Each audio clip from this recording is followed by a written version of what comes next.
वक्रतुण्डं महाकाय सूर्यकोटिसमप्रभा निर्विघ्नं कुरु मे देव सर्वकार्येषु सर्वदा।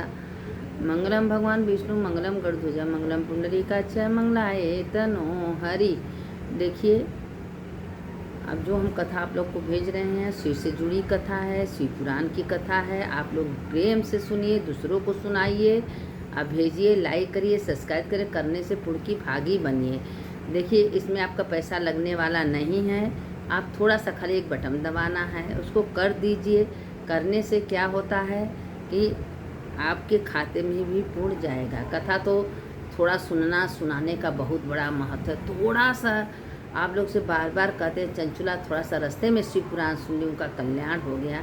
तो क्या आप थोड़ा सा प्रेम से कथा सुनेंगे तो कल्याण नहीं होगा, क्योंकि शिव पुराण की कथा है, कोई हर जगह मामूली कथा तो है नहीं। कहीं से ग्रंथ से निकाल लीजिए, पूछिए, देखिए शिव से जुड़ी ही कथा होती है और शिव पार्वती जी से ही कथा होती है। पार्वती जी से ही, पार्वती माता से को शिव जी सुनाते हैं, वही कथा हम आप लोग को भेजते हैं। इसलिए हम कहीं जोड़ के नहीं लाते हैं, ना हमको खुद ज्ञान है, बुद्धि है कि हम कहीं आप लोग को फालतू कथा सुनाते हैं। तो इसीलिए आप लोगों से बार बार कहते हैं कि दूसरों को भेजिए, दूसरों को सुनाइए।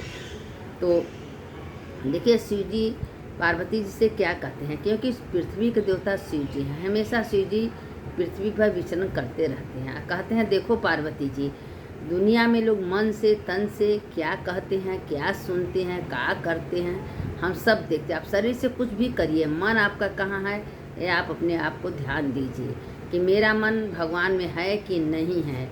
अब इसी पर देखिए कि एक बूढ़ा माता थी, वो बहुत शिव की भक्त थी।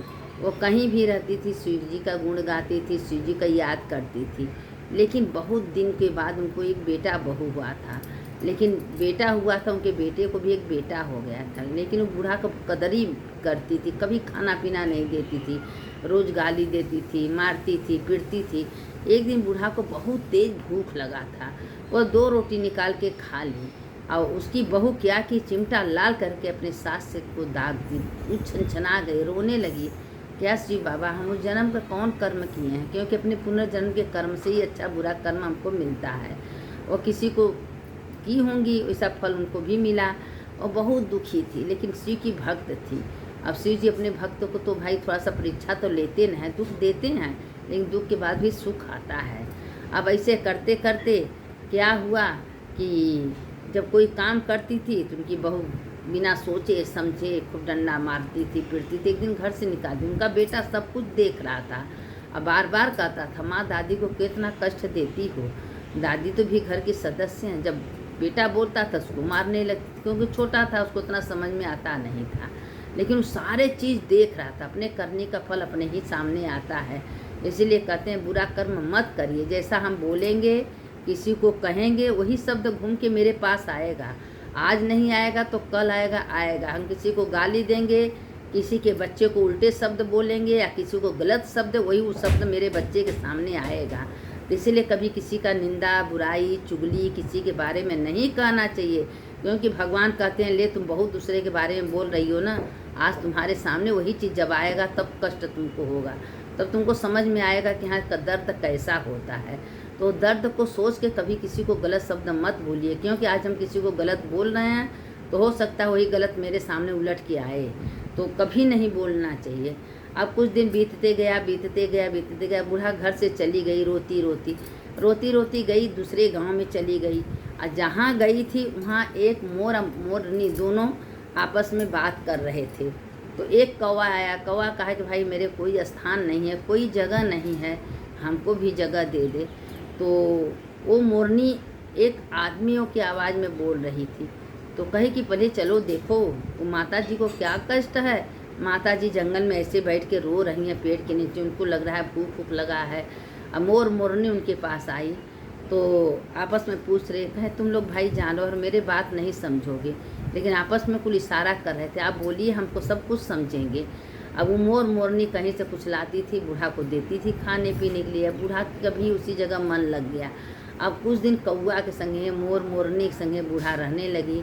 अब बहुत दिन बीतते बीतते एक दिन क्या हुआ, जब उसका बेटा जवान हुआ, शादी, उसकी बहू आई, और बेटा तो सब कुछ देखा था, उसी तरह से उसको चिमटा लाल करके अपनी पत्नी से कहा, अपने माँ को जला दिया, माँ को खाना नहीं दिया, पानी नहीं दिया, और माँ को खूब पिटाई किया। और माँ रोने लगी कि मेरे करने का फल हमको मिल रहा है, हम अपने सास के संगे बहुत बुरा कर्म किए हैं, आज मेरा बेटा बहू मेरे साथ कर रहे हैं।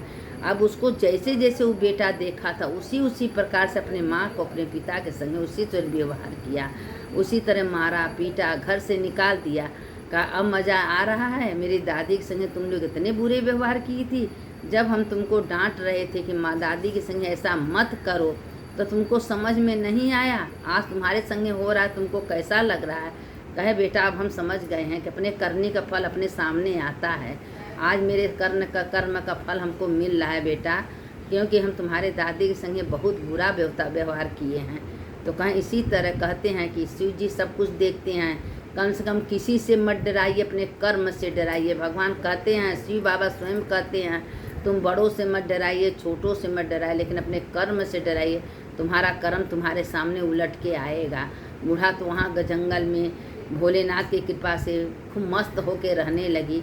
अब भोलेनाथ भी एक ब्राह्मण के रूप में आए और मोर मोरनी को कौआ को खूब अच्छे अच्छे भोजन देने लगे, अच्छे अच्छे झोपड़ियाँ बनवा दिए, खाने पीने को देने लगे। बूढ़ा उसी जंगल में बैठ के महादेव बना के पूजा करती थी, और मोर मोरनी खूब नाच करते थे। अब बूढ़ा का जीवन तो खुशहाल से बीतने लगा। कितने अच्छे से कहें, इतने अच्छे तो हम खुशी से कभी अपने घर पर नहीं थे। जिस बेटे को 9 महीना अपने पेट में रखे पैदा किए, जन्म दिए, उस बेटे से हमको कभी सुख नहीं मिला। एक जानवर से हमको सुख मिला। तो तुम जहाँ जिसको प्यार लुटाओगी, प्यार दोगे, तुमको प्यार मिलेगा, ऐसा बात नहीं है। लेकिन तुम प्यार दे के तो देखो, सबके अंदर परमात्मा की बात होती है, आत्मा रहती है। शरीर तो जाने वाला है, आत्मा ही परमात्मा में है।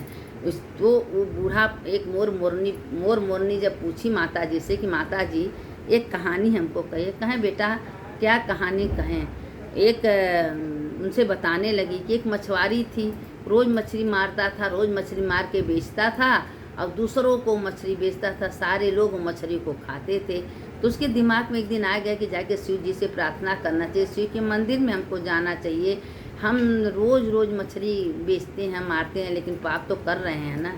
तो गया शिव जी के मंदिर में, और जो उसका दोस्त था वो नहीं गया, लेकिन वो मछली तो मार रहा है, लेकिन उसका मन शिव जी के मंदिर में था। वो अपने बार यही सोच रहा था। वो बूढ़ा मोरनी से कहानी कह रही थी, मोरनी कहानी सुन रहे थे। तो बूढ़ा कह रही थी बेटा तुम कोई गलत काम करो, लेकिन मन अपने भगवान को दे दो। अब वो मंदिर में तो गया, यही सोच मेरा दोस्त खूब मछली मारता होगा, खूब बेचता होगा, मज़े से होगा, समुद्र से सारे मछलियाँ निकालता होगा। जो मछली मार रहा तो सोचा रही मेरा दोस्त शिव जी के मंदिर में गया है, शिव जी का खूब पूजा करता होगा, अपने फल प्रायश्चित कर रहा होगा, हमारे शिव जी उसको ध्यान दे होंगे। शिव जी देखते हैं, अब देखिए वो मछली मार रहा है, उसका मन तो मंदिर में गया, अब भगवान को याद कर रहा है, भगवान को दिन भर सोच रहा है। और जो मछली मारा है उसका मन घर में है। तो एक दिन जो मछली मारा था भगवान उसके सामने प्रकट हो गए। तो कहें प्रभु मेरा दोस्त तो आपके मंदिर में गया अपने कर्म प्रायश्चित फल करने, हम तो यहाँ हैं। तो कहें वो गया जरूर है, लेकिन शरीर से गया, आत्मा तो उसका मछली में है। और तुम तो मछली मार रहे हो, लेकिन तुम्हारा आत्मा तो मेरे मंदिर में है। तुम तो यही सोच रहे हो कि मेरा भक्त मंदिर में है, अपना प्रायश्चित कर रहा होगा, कैसे शिव जी का पूजा कर रहा होगा शिव जी के मंदिर में। हम तो मन का देखते हैं कि मेरा मन, मेरे भक्तों का मन कहाँ है। अगर तुम कहीं जंगल में बैठे रहो, अगर अपना मन तुम हमको दे दिए, तुम्हारा पूजा सार्थक है। और तुम मंदिर में गए, पता चला तुम्हारा मन कहीं और है, तो हम वो पूजा कभी स्वीकार नहीं करते। तुम घर में बैठे बैठे हमको याद कर रहे हो, तो वही मेरा पूजा है। अब हम कहीं भी हों, देश हो विदेश हो, कहीं भी हों, अगर हम बैठे बैठे सोच रहे हैं मेरे प्रभु कहाँ है, मेरे भोलेनाथ कहाँ, हमका पूजा करें, देखिए मेरे भोलेनाथ तो पूजा स्वीकार कर लेंगे। अब पता चला कि शरीर तो मेरा जा रहा है, अब मन मेरा कहीं और में है, प्रपंच में, उनके में, तो भगवान पूजा कभी स्वीकार नहीं करते। भगवान कहते हैं शरीर तुम्हारा हमको नहीं चाहिए, तुमको तुम्हारा मन हमको चाहिए। मन यह ध्यान देना चाहिए कि मेरा मन कहाँ है। आत्मा से परमात्मा को मिलीन कर दो, आत्मा परमात्मा को जोड़ दो, वही सारथ है। अगर तुम आत्मा परमात्मा को नहीं दोगे तो तुम्हारा पूजा जिंदगी भर करते रह जाओगे, कभी तुम्हारा पूजा स्वार्थ नहीं होगा। तुम कहीं रहो लेकिन भगवान में मन लगाओ, उनका मंत्र जपो, उनका ध्यान दो, उनके चरित्र का वर्णन करो, मन ही मन विचार करो। किसी से कहने की ज़रूरत नहीं है, बस अपने मन को भगवान को दे दो कि मेरा मन कहाँ है, मेरा भगवान कहाँ है, मेरे भोलेनाथ कहाँ है। मंदिर में हम गए हैं, वहाँ जल चढ़ा रहे हैं, फूल पत्ती चढ़ा रहे हैं, आरती कर रहे हैं, देखो भगवान कैसे पूजा स्वीकार कर रहे हैं। आइए देखिए, दुनिया में कभी तुम्हारा परपंच, इधर का बात उधर का बात, बुराई सर कभी कुछ जाने वाला नहीं। तुम्हारा सारे जो थोड़ा बहुत पूर्ण होगा सब चला जाएगा। इसीलिए बार बार कहते हैं किसी का निंदा चुगली बुराई मत किया करिए।